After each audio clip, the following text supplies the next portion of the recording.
एक बड़े political development के तहत उमर अब्दुल्ला जो कि चीफ मिनिस्टर हैं जम्मू कश्मीर के, उन्होंने 42 ऐसी पॉलिटिकल पार्टीज के चीफ विप्स को लेटर लिखी है जो कि पार्लियामेंट में रिप्रेजेंट करते हैं। उनसे दरख्वास्त की है कि अपील की है कि मानसून सेशन के दौरान वो स्टेटहुड के मुद्दे को उछाले, उसको प्रेस करे और सेंट्रल गवर्नमेंट को मजबूर करे कि वो स्टेटहुड पर कोई ना कोई पेशरफ्त करे। मेरे साथ इस पर बात करने के लिए ये जो डेवलपमेंट हुई है इस पर नेशनल कॉन्फ्रेंस क्या समझ रही है और गवर्नमेंट क्या समझ रही है, मेरे साथ हैं senior cabinet minister Jammu and Kashmir government Javed Ahmad Dar. Doctor साहब, न्यूज़ 18 से बात करने के लिए आपका बहुत बहुत शुक्रिया।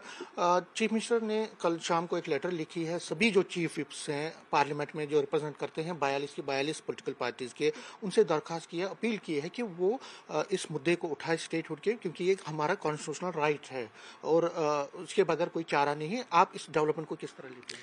देखिए, मैं समझता हूँ एक सीएम साहब ने इस पे काफ़ी गौर खास किया होगा और साथियों से भी बात की होगी, अपने साथियों से भी बात की होगी, जाहिर सी बात है। और उसके बाद ये एक बड़ा कदम लिया है और ये लेना भी चाहिए, लोगों के हक में है। और यहाँ के लोग स्टेटहुड को ढूंढ रहे हैं, मांग रहे हैं, उनका राइट, फंडामेंटल राइट है। और मुझे लगता है जिस तरह सीएम साहब ने चिट्ठी लिखी है, जितने भी 42 चीफ विप्स हैं पार्लियामेंट में, क्योंकि मानसून सेशन जारी है, और मुझे पूरी उम्मीद है कि इस पे ज़रूर गवर्नमेंट ऑफ इंडिया जो आज की सरकार है वो इसको फैसला ले लेगी। पॉलिटिकल पार्टीज को उन्होंने लेटर लिखे, आपको लगता है कि उनकी भी एक रिस्पॉन्सिबिलिटी बनती है कि वो क्योंकि उन्होंने बोला है कि ये जो डुअल पावर सिस्टम है ये गलत है और जो हमारा राइट है उसको वापस रिस्टोर करने के लिए आपकी एक हमें कंट्रीब्यूशन चाहिए।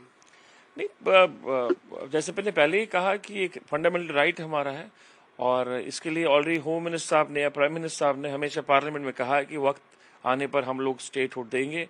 और सॉलिसिटर जनरल जो है, उन्होंने जब इस पे बहस हो रही थी सुप्रीम कोर्ट में, उन्होंने उस वक्त अपने एक स्टेटमेंट में कहा कि सुप्रीम कोर्ट को ये कहा कि हम लोग जो गवर्नमेंट है इस पे अप्रोप्रिएट टाइम पे इस पे फैसला करें, जिसपे सुप्रीम कोर्ट ने कहा ठीक है वक्त। अब वो सारी चीजें जो हो गई है, इलेक्शंस भी हो गए हैं, उसके डिलिमिटेशंस पहले, फिर उसके बाद इलेक्शन, बाकी चीजें जो होनी थी लवाजमात, वो सारी हो गई है।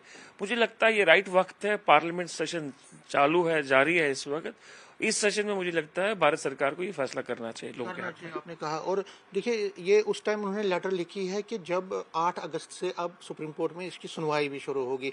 दोनों चीज़ों को आप किस तरह से लेते हैं? एक तो लेटर उन्होंने लिखी है वो पॉलिटिकल तरीके से अपनी फाइट, और जो जुडिशरी की तरफ से जो सुप्रीम कोर्ट में 8 तारीख, उसको भी आप किस तरह से लेते हैं? देखिए, जुडिशरी के बारे में हम नहीं कह सकते, ऑनरेबल जजेस ही कह सकते हैं, और जो उसके बारे में वो मेरा मैंडेट भी नहीं है बोलना उस पर, वो तो 8 को 8 पता चलेगा। पर जाहिर सी बात है कि सीएम साहब ने ये लोगों की बात रखी है, और जितनी भी पॉलिटिकल पार्टीज हमारे देश में हैं उन सब से बात की है, उनको रखा है, एक खत भेजा है कि वो हमारे इस काम में हमारी मदद करें। और मुझे लगता है कि कहीं ना ये पॉजिटिव है, और मुझे लगता है भारत सरकार जो है फैसला करेगी। आपको पूरी उम्मीद है कि फैसला करेगी। कितना ज़रूरी आपको लगता है कि क्योंकि उमर साहब ने अपने लेटर में लिखा है कि अगर आप सिर्फ पुलिसिंग बाहर रखेंगे, पुलिसिंग वो नहीं चलेगा, डुअल पावर सिस्टम कभी भी किसी भी आप कुछ पावर्स एक एडमिनिस्ट्रेशन के पास रखेंगे, दूसरे पावर्स रखेंगे, वो सिस्टम ठीक नहीं है। आपको क्या लगता है अगर, क्योंकि बीजेपी ऐसे भी चर्चाएं हैं कि हो सकता है पुलिस को बाहर रखें और बाकी चीज़ पावर्स रखें? नहीं, चर्चाएं तो बहुत होती है। पिछले 2-3 दिन से आपने देखा अफवाहों का बाजार जो बहुत गर्म है सोशल मीडिया में, पता नहीं कौन कौन सी बातें आती रहती है।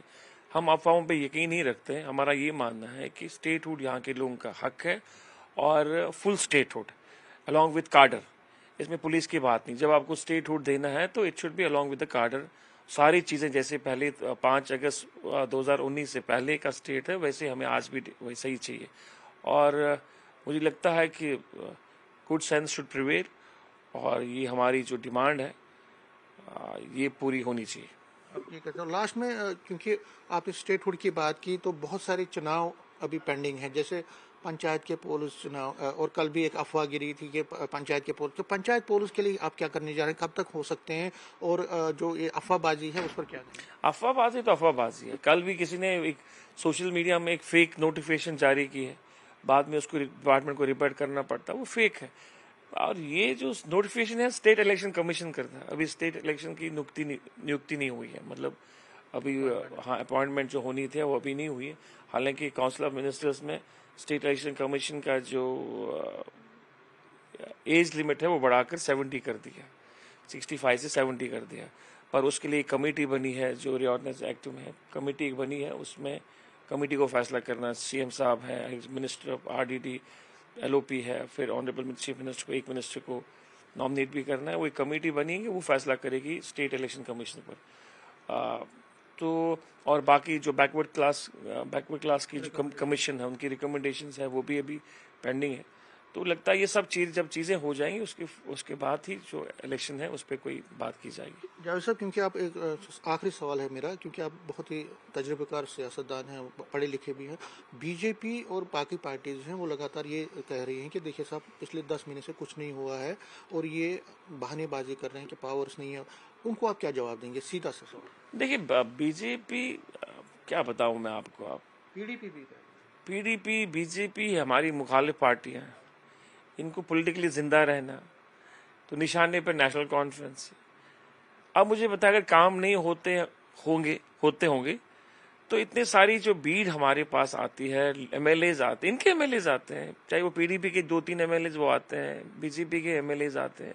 और आप देख रहे हैं कि श्रीनगर में जिस तरह या जम्मू में जिस तरह काम हो रहे हैं, सारी चीजें जो है इस वक्त जोर पकड़ी हुई है। अब जब काम अच्छे हो रहे हैं तो जाहिर सी बात है वो हमारी मुखालफत करते हैं। उनके पास और कोई है नहीं, कोई हथियार जिससे वो हमारा मुकाबला कर सकते हैं। बस वो जबान अपनी चला लेते हैं, सोशल मीडिया के जरिए या मीडिया में आते हैं, वो नहीं हुआ, ये नहीं हुआ, वो नहीं हो रहा, ये नहीं हो रहा। पर सारी चीजें तो हो रही है, प्रैक्टिकल तो सारी चीजें हो रही है। अब सिस्टम को ठीक करने में मैं नहीं कहूंगा 10 साल सिस्टम या 8 साल सिस्टम उस प्लेस में नहीं था जिस तरह लोग एक्सपेक्ट कर रहे थे। अब सरकार आई है, सरकार से उम्मीद ज्यादा वाबस्ता है, पर कोशिश हमारी है वो सारी चीजें जो पहले की तरह थी वैसे हम लाएं ट्रैक पर और इस सिस्टम को अच्छी तरह चलाएं। और लोग, ये बीजेपी की अपनी जो जबान है, अब हो सकता है उनके लीडर मुतमईन नहीं है, मगर लोग जो ग्राउंड पे है वो मुतमईन है।